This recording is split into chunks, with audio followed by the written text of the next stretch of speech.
They came without warning. In the span of a single human lifetime, one empire conquered more land than Rome did in 4 centuries. They killed an estimated 40 million people, nearly 10% of the entire world's population, and they came within a razor's edge of erasing the civilizations that would eventually become the modern world. This is the story of the Mongol Empire, the largest contiguous land empire in human history. Before we go any further, if you've ever asked yourself why certain borders exist, why some languages survived and others vanished, why the Islamic Golden Age ended when it did, or why Europe looks the way it does today, stay until the final minute of this video. The answer runs through the Mongolian steppe. And if this kind of deep, unflinching history is what you come here for, subscribe. New episodes go live every week. The year is 1162. On the windswept plains of northeastern Mongolia, a child is born into the Borjigin clan of the Mongol tribe. His name is Temujin. He enters the world clutching a blood clot in his right fist, which according to Mongol tradition marks him as a destined warrior. His father, Yasuge, is a minor clan chief. When Temujin is 9 years old, his father is poisoned by rival Tatars. His clan abandons him, his mother, and his siblings to die on the steppe. They survive on roots, rodents, and sheer will. Temujin is captured and enslaved. He escapes. He is betrayed by his closest allies. His wife, Berte, is kidnapped by the Merkit tribe. He builds alliances, calls in debts, wages guerrilla war, and gets her back. Every single hardship that history throws at him becomes fuel. And by 1206, after more than 30 decades of relentless political maneuvering, brutal warfare, and strategic brilliance, Temujin stands before a great assembly of all Mongol tribes on the banks of the Onon River.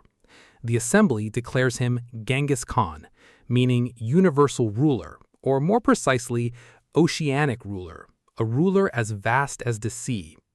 What made the Mongol military different from anything the world had ever seen was not simply brutality, it was speed, discipline, and radical innovation. The Mongol cavalry could travel up to 100 kilometers per day, which was 3 to 4 times faster than any European army of the era. Soldiers traveled with 5 horses each, rotating mounts to maintain pace. They communicated across vast distances using a relay messenger system called the Yam, a network of post stations that allowed intelligence and orders to travel at unprecedented speed across the steppe. Genghis Khan also did something no nomadic leader had done before him. He abolished the traditional Mongol system of distributing loot based on clan hierarchy. Under his command, soldiers were rewarded based on merit and loyalty, not bloodline. He promoted generals based on ability. He integrated conquered peoples directly into his armies, including Chinese engineers who taught the Mongols to use siege weapons, catapults, trebuchets, and firebombs that would later level the walls of cities from Persia to Poland. The first major campaign beyond Mongolia was against the Xi-Xia dynasty of northwestern China, beginning in 1205.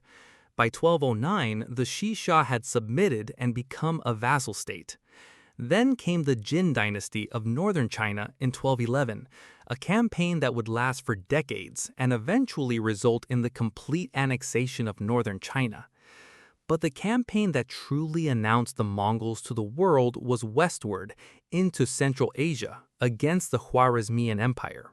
The Khwarezmian Empire in 1218 was one of the most powerful states in the Islamic world, stretching from modern-day Iran through Central Asia, covering territories that are now Turkmenistan, Uzbekistan, and Afghanistan.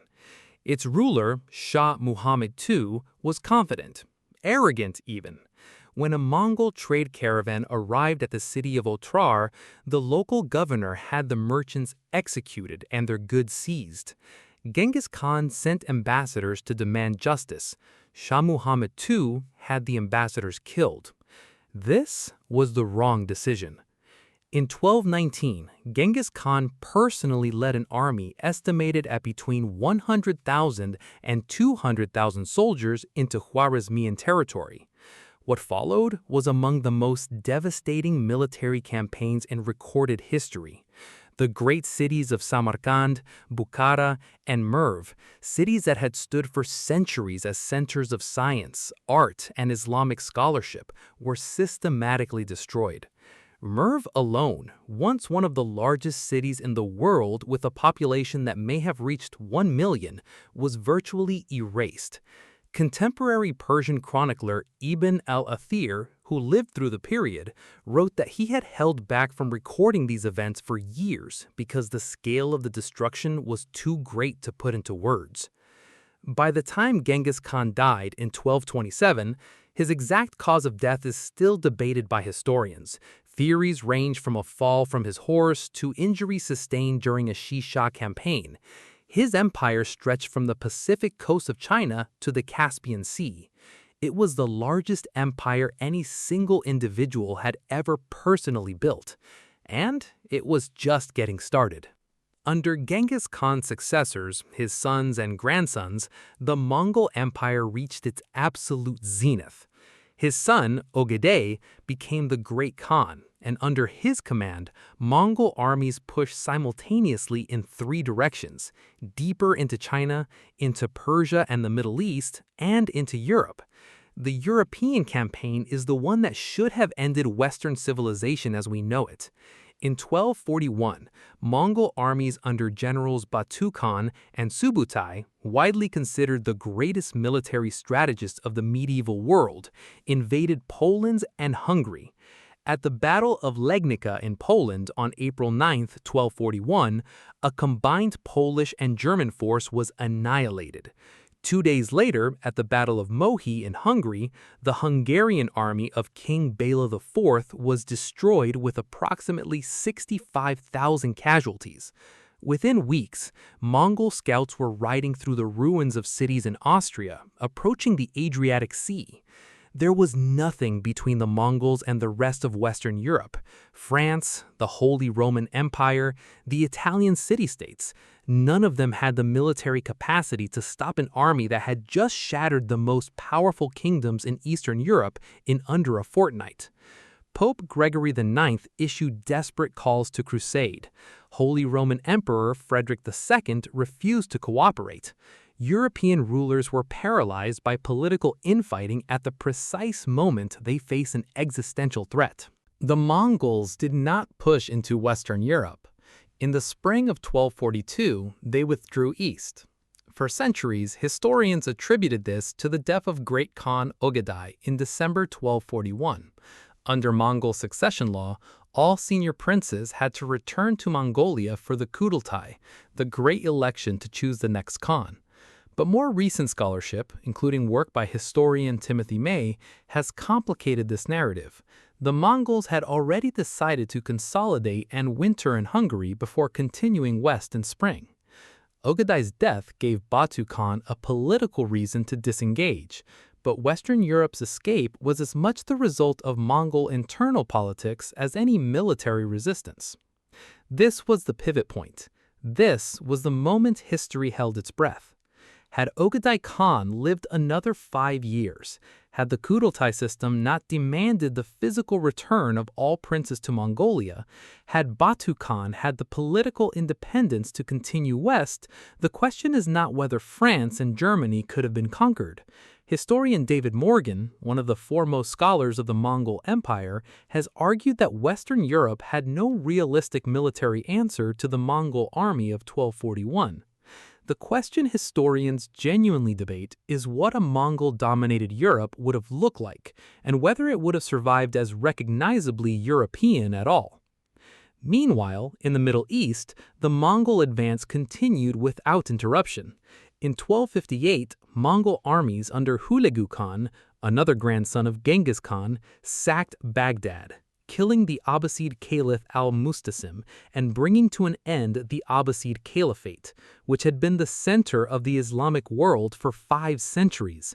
The House of Wisdom, the greatest library and center of learning in the medieval world, containing hundreds of thousands of manuscripts on mathematics, astronomy, medicine, philosophy, and literature, was destroyed.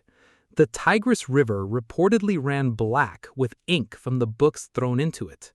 The death toll from the sack of Baghdad is estimated by medieval sources at anywhere from 200,000 people to 800,000 people, though modern historians place the figure lower. The Mongol advance into the Middle East was finally stopped, for the first time, at the Battle of Ain Jalut in modern-day Israel in September 1260. The Mamluk Sultanate of Egypt, under Sultan Qutuz and General Baibars, defeated a Mongol force and halted the westward advance into Africa and the Arabian Peninsula. It was the first significant military defeat the Mongols had suffered, and it marked the furthest extent of Mongol power in the southwest. Empires do not fall the way they rise. They do not collapse in a single battle or a single year. They bleed out slowly, through overextension, succession disputes, and the weight of administering territories too vast for any single system of governance to hold together. After the death of Möngke Khan in 1259, the empire fractured along the lines of inheritance. Kublai Khan took control of China and the East, founding the Yuan dynasty. The Ilkhanate controlled Persia and Iraq. The Golden Horde dominated the Russian steppe. The Chagatai Khanate held Central Asia. These successor states fought each other as readily as they fought outside enemies. The unified command structure that had made the Mongol military machine invincible was gone. The Yuan dynasty of China, Kublai Khan's domain, attempted two invasions of Japan in 1274 and 1281. Both were destroyed by storms the Japanese called kamikaze, meaning divine winds. Two attempted invasions of Vietnam and one of Java also failed. The empire that had never lost a land battle in open field was discovering the limits of maritime power and jungle warfare. The Black Death, which devastated Europe and Asia between 1347 and 1353, is now linked by many historians to the Mongol trade network. Specifically, the Pax Mongolica, the so-called Mongol Peace, which had connected East Asia to Europe through Central Asia for the first time.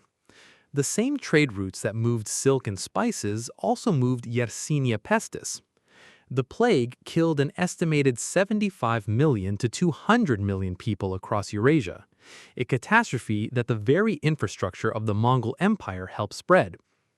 By the mid-13th century, the successor khanates were collapsing one by one. The Yuan dynasty in China was overthrown in 1368 by the Ming dynasty. The Ilkhanate had already dissolved in 1335.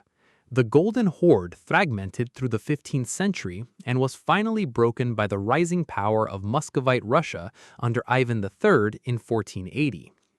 What the Mongol Empire left behind is not ruins. It is the world. The borders of modern Russia stretch east to the Pacific in part because Russian princes who served the Golden Horde absorbed its administrative methods and its territorial ambitions.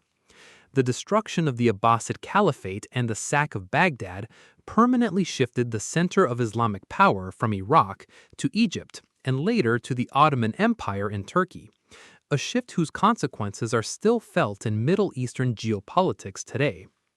The demographic devastation of Central Asia by Mongol campaigns depopulated regions that have never fully recovered.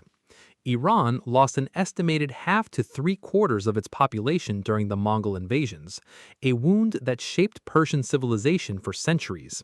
At the same time, the Pax Mongolica, the period of relative stability across the Mongol-controlled trade routes from roughly 1260 to 1350, accelerated the exchange of goods, technology, and ideas between China and Europe at a scale that had never existed before. The travels of Marco Polo were only possible because of the Mongol road system. Chinese innovations, including paper money, printing, and gunpowder, reached the West through Mongol-controlled corridors. The intellectual cross-pollination of this era laid some of the groundwork for the European Renaissance. Every superpower that came after the Mongols, the Ottomans, the Mughals, the Ming, the Romanov Russians, and eventually the European colonial empires, operated in a world that the Mongols had physically and demographically remade. The map of Eurasia in 1400 was a Mongol map. Many of its borders, its power vacuums, and its civilizational fault lines are still visible today. History does not repeat itself.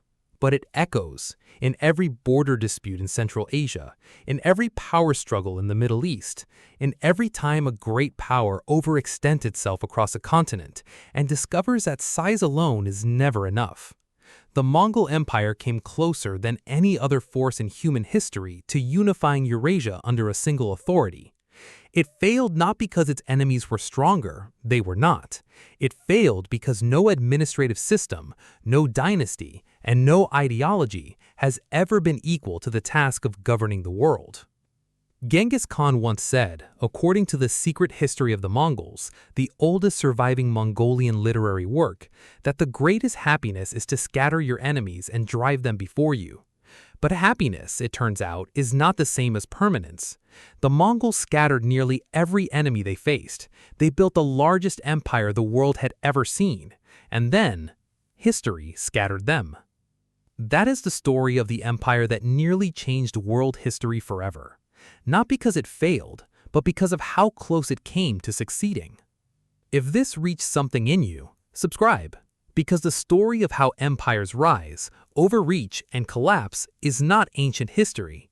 It is the operating manual of the world we live in right now. The next chapter is already waiting.